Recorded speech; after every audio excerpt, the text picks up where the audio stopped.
Good morning and God bless. It is Saturday. We are about to flow. Let us get busy. Let's work.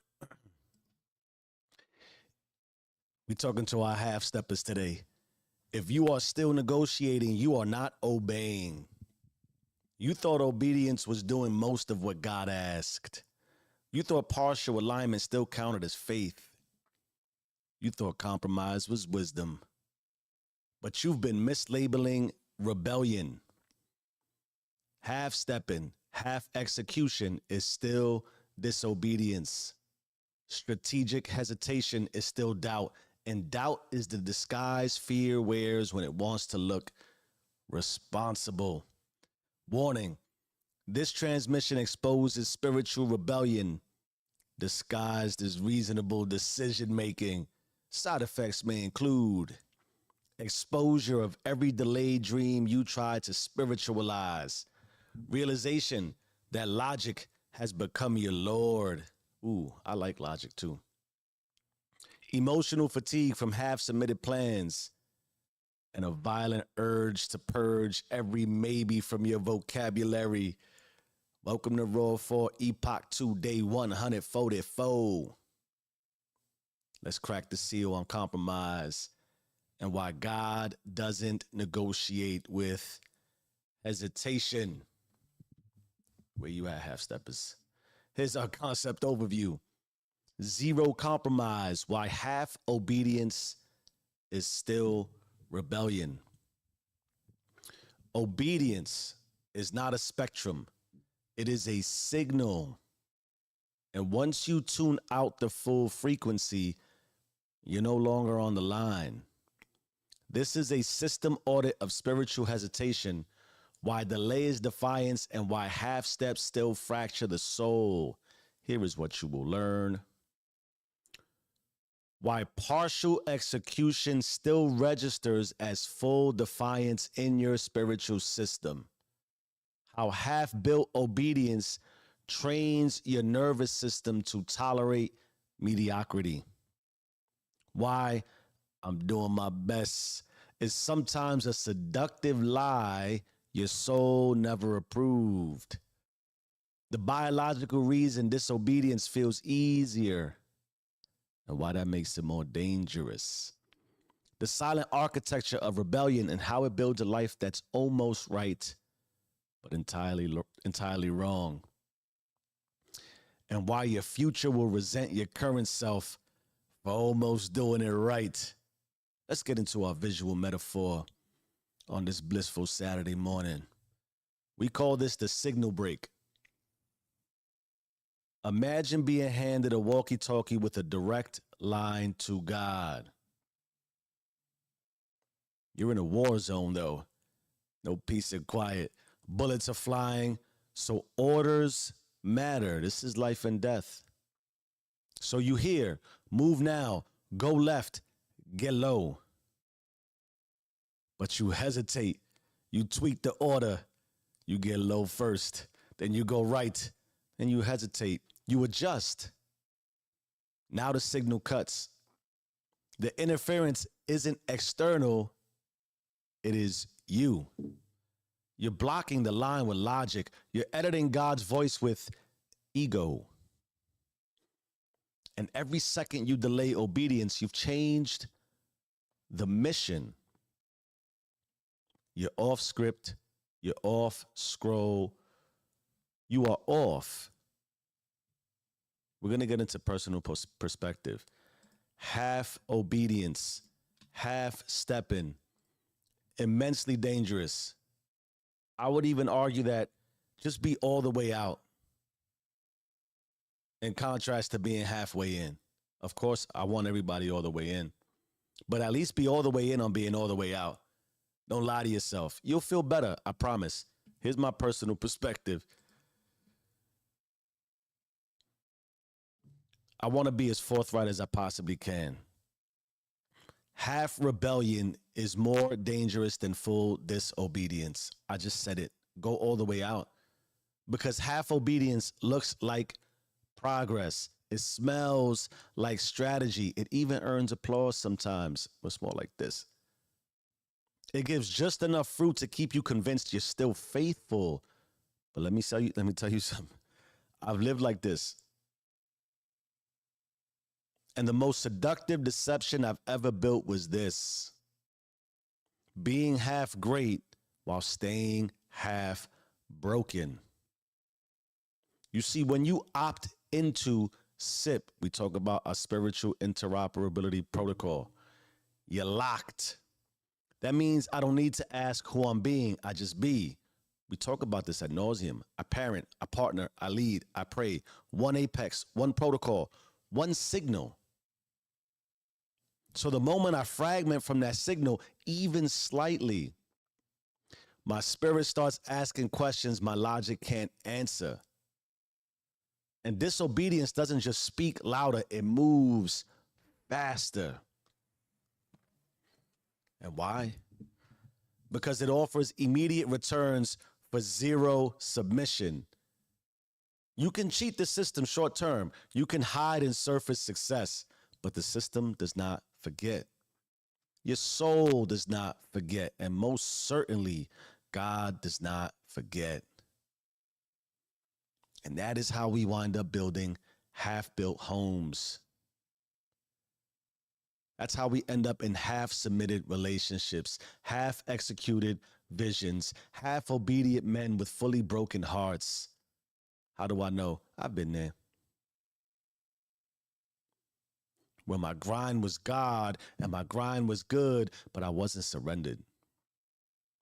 I was self-engineered, soul deafened, and collecting trophies. Here's the kicker, though. The more you get rewarded for half obedience, the more your system reprograms itself to believe rebellion is acceptable. You conform at work and call it excellence. You grind in silence but ignore your family. You pray for clarity but override the last 10 instructions you were given. That's not spiritual authorship. That is staged rebellion. You're the actor, your trauma's the director. And the applause is coming from a crowd that doesn't know your soul is starving. Let me tell you about something I watched the other day. I watched a kid. I would be shocked if he was that far into his teens. He solved 3 Rubik's Cubes simultaneously while juggling them. You know what that told me? He trains in singularity. One focus, one feedback loop, one signal. That is how obedience must feel. Not scattered, not situational, not I'll try harder next time. You can't build a kingdom on maybe, and your future is allergic to halfway. Let's check the chat real quick. We're going to get into the black book, but it should be clear and concise at this juncture. The reason we talk so intimately about and exhaustingly about Apex, the kid that juggles, what do you think the kid that juggles 3 Rubik's Cubes and is solving them while they're in the air is thinking about at all times? He's only thinking about the Rubik's Cubes. That is the only way you can succeed at that level. That is the only way you can break records. That is the only way you can break generational curses. That is the only way you can break poverty-driven, broke-based mindset. That is how you go from poor to rich in any facet of what richness allows you, whether in dollars or in the abundance of joy.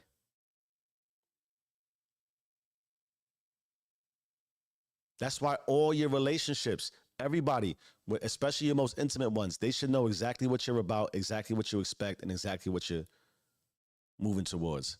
And they should accept that with you. Otherwise, the relationship is half-baked. That also means you have to understand what they want, where they're going, how they're moving. Otherwise, the relationship is half-baked. Can't be, you're going to need a support system. That's why we stray in our intimate relationships and in our marriage, because we think we know what we want, but we don't understand that they don't understand what we want as well, as deeply as we want it. And then we don't offer that level of reciprocity. That's why anybody involved in your circle and in your network got to be aligned with you. Otherwise, you're compromised already in that way. How? You don't need what they're bringing to the table if it doesn't match you. And you don't need to be at their table if you don't match them. That's why your circle don't need to be that big, dog. You just need a select group of people who are moving the same way you're moving, and your spouse. There should be no understanding, no compromise. She should know, or he should know. They should know. This is where I'm at. This is what I'm doing. This is how I'm doing it. This is why I'm doing it. And it should never interfere with what she's doing or what they're doing. When you lock in on your apex, when you say you're going to go do something, I'm going to be this kind of person, I'm going to behave this way and create an identity that matches it. You can't just do it twice out of the week. You can't do it for 1 hour a day. That's why we talk about carrying it with you. The criteria for who you are, principles, values, morally, ethically, who am I at all times? I don't got to think about it. I just bring that person with me everywhere I go. That's my kingdom. I bring my kingdoms into other kingdoms. I realize there's other kingdoms around me too. Systems around me are systeming. People around me are peopling. God is working for everybody. You don't got to worry about where I'm at, what I'm doing, and how I'm being. It's the same way. I just flow. Let's get into the Black Book System drop. The obedience circuit. It's time to get surgical. I think this is significant as far as how we're built. There's two types of circuits in the human brain. Negative feedback loops, reptilian, mammalian. The purpose of that, return you to safety and steady state behavior. What is the result of that? You repeat what's comfortable, even if it's killing you. Why can't we break trauma loops? It's comfortable. Doesn't matter if it's killing you. Your brain, your circuitry. This is why we talk about it. It impacts your soul. Your soul is just responding to what you keep telling it.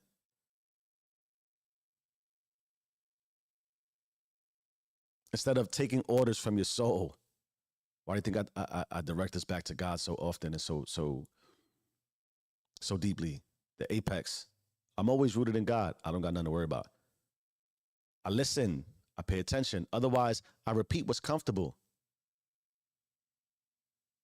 Look around at situations, people, environment. If you're gonna look, not to compare, to study. Question: why is this person still doing the same thing that they're doing, even though they're complaining about doing it? It's comfortable. Because it's built into the circuitry of your brain. Literally. It's a feedback loop. Go to safety and steady state. It's more comfortable there. It's less stressful to work. It's not. When you start to study these things and you understand how you work, you can use it to make more better rational decisions. Why? We have positive feedback circuits. This is the rational, cortical, spiritual. The purpose of it is to launch you forward through growth.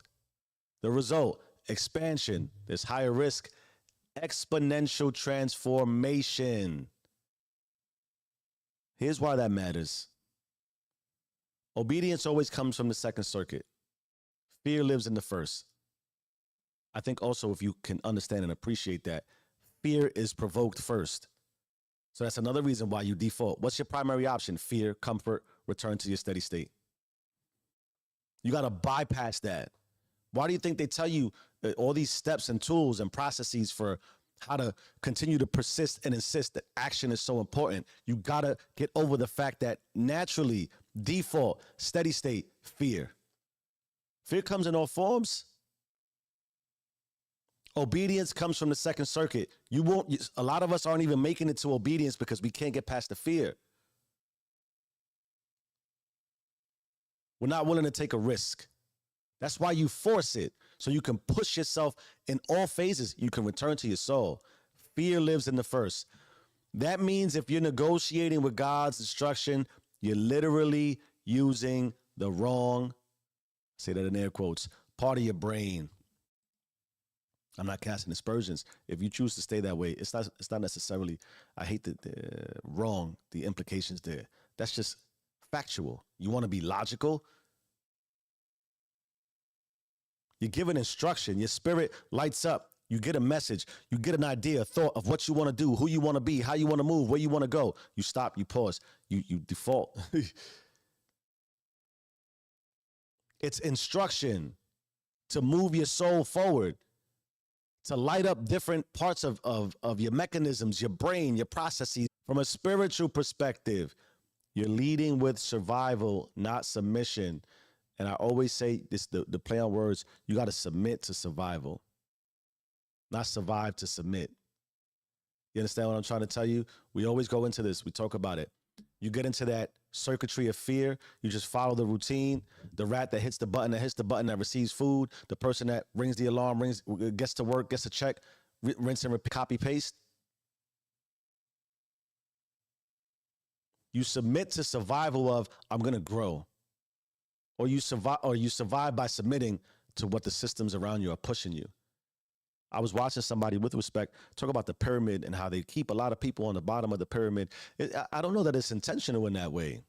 I think about sometimes about the conspiracies around how to keep poor people poor. Do I think that there's a lot of people that have prejudices and jealousies and that those things trickle? Yes, we've seen it. But do you understand the type of operation that would need to be in place to keep that many people down? And how really the complexities around actually having a conspiracy at that magnitude. Yo, we're going to keep all these 99% of people who are poor and not in the 1% down. How hard is that? Especially when there's so many, they have more resources, you're going to say. You're going to tell me a lot of other things. You're just scared.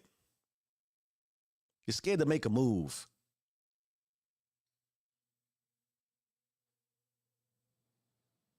Anyone who has achieved a level of success, regardless of their background and their culture and their upbringing, has all said the same thing.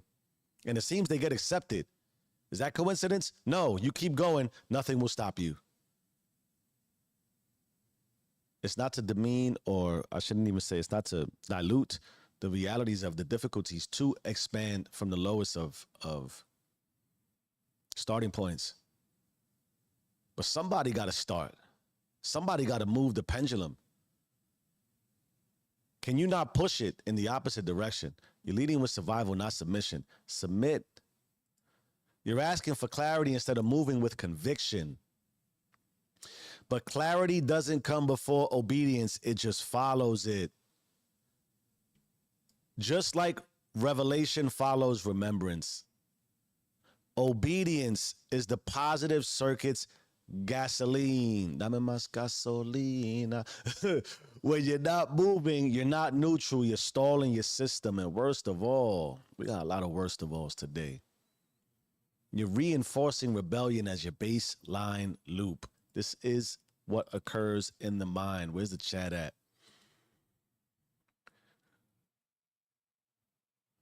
The energy you need, the inspiration you need, the motivation you need is to repeat the process of growth.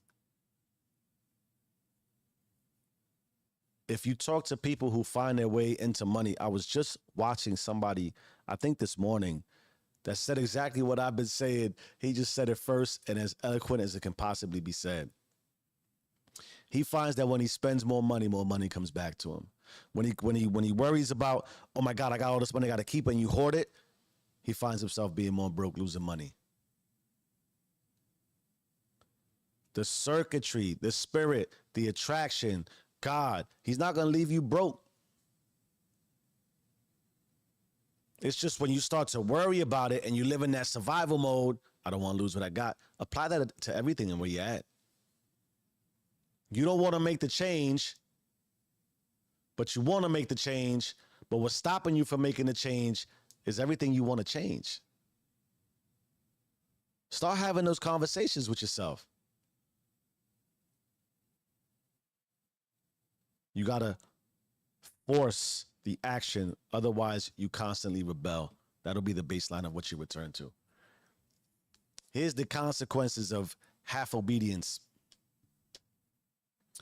You'll keep starting over because you never fully moved the first time. How many of you have started over the same goal? You'll waste months spiritually researching while heaven waits on your yes. You'll build in partial purpose, which requires total demolition later. You'll mislabel fear as foresight and logic as loyalty. You'll pass on rebellion as routine to your household, to your environment, to your circles, to your relationships. And worst of all, You'll forget what obedience feels like. You'll start thinking peace is silence instead of signal. And the moment you lose the taste for obedience, you've already sealed your compromise. How do we lock this in? Let's talk about it. This is how we can lock daily remembrance. Remembrance around fortitude, discipline, focus, goals, apex, SIP, spiritual interoperability. Speak it out loud. God, I will not edit your scroll. Anchor yourself to one non-negotiable today, just one. Check your movement against hesitation. Is this delay divine or fear-based? Declare your refusal. I don't rewrite what heaven already stamped. Install an override. When in doubt, move in alignment, not agreement. That is one of the biggest things. As if I don't doubt. Of course I doubt. Day after day after day after day of repeating the same actions towards growth, and I still wake up like, yo, maybe I need a break. Maybe I need to not click record today. And I give myself logical reasons. Maybe the algorithm just needs me to not put out so much content. Maybe going live every day is affecting my reach. Maybe I just need to take a little break.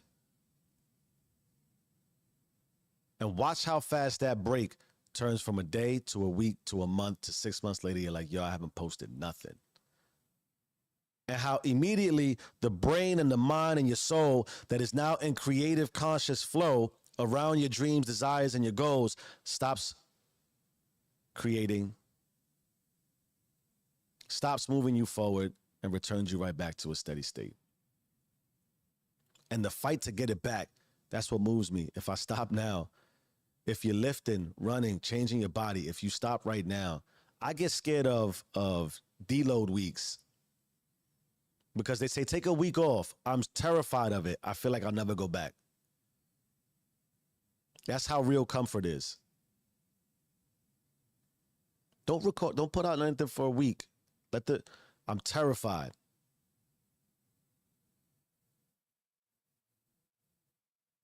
Now, there's some realities to reflecting. We used to reflect on Saturdays, right?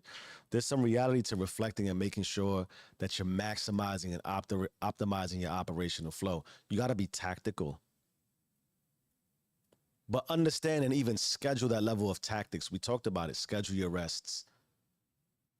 And then indulge in it fully to understand, I'm going to just do this for however the extent is. If you're going to have that deload week, sometimes we do need it. You don't want to drive yourself fully crazy to drive you crazy. Because you're seeing the results here, but then when you reflect out and you try to marry the two and understand where you at here, yo, I've been doing this a lot. I start to understand when it starts to occur. I believe deep. I assure you, I believe deeply in myself. I do, and I know it's a matter of time because this is how it works. But it's not uncommon to look at the space and say, I'm looking at half a dozen other people just like me who have 20,000 times the amount of subscribers watch. I looked at a couple of folks today that had over 1 million hours of watch time. And I watched, I liked, I commented. I might have even subscribed to one or two, and I was genuinely positive, like, yo, this is dope. This is more inspiration for me. But at the same time, you say, damn, I don't think they're that much better than me. That's natural. It's a human instinct. I'm not knocking them. I'm competitive. But you question, yo, God, why? And I looked at somebody today and I don't think he is somebody that is, like, if you Google it, with respect, he's not like a celebrity who just opened up YouTube and now has, 100,000 subscribers. 47, 57 videos, and people are at 1 million watch hours and 40, 50, 100,000 subscribers. I got like 600 something videos. It makes you doubt yourself. Maybe this is not just for me. Maybe this is just not for me. Maybe I'm not as good as I think I am. But I also need to understand, because there is inspiration in, yo, clearly somebody else is doing this. Others are doing it. I believe I'm on that same level. It's a matter of time. Many ways to look at it. So I can use the logic to inspire me and move me forward, learn from other people. I can use that to create doubt and create havoc in my mind and create fear and return to that most legacy level of circuitry, which is the immediate experience. Fear is, it's not just like, fear is not worried about your safety, because, thankfully, especially in Western culture, for the most part, we're very safe. Contrary to what the news and your neighbors tell you, we're pretty safe, right? Even growing up where I grew up, it was odd how, as long as you stayed out of trouble, trouble stayed away from you. Funny how that works, right? What you attract. You get into trouble, well, trouble finds you. This is all significant to how we move, how we think, how we flow in consciousness. I lost exactly where I was going to go as I started to think about growing up. But it's very easy to doubt yourself. And the only thing that's going to happen if you stop is that you basically quit. It's not even basically, you do. Half stepping is equivalent to quitting. You're just trying to feed yourself halfway positivity to front, like, okay, well, at least I'm trying. You're not really trying. If you're not all the way in, if it's not 100% of what you do, if you're not like the kid that's juggling, like, yo, how do you juggle Rubik's cubes and solve them in the air while they're juggling, while you're throwing them around? How many hours and days, and how much practice does that take? I know you're not going to subscribe for $99.99. I'm up at the price. I started at $14.99.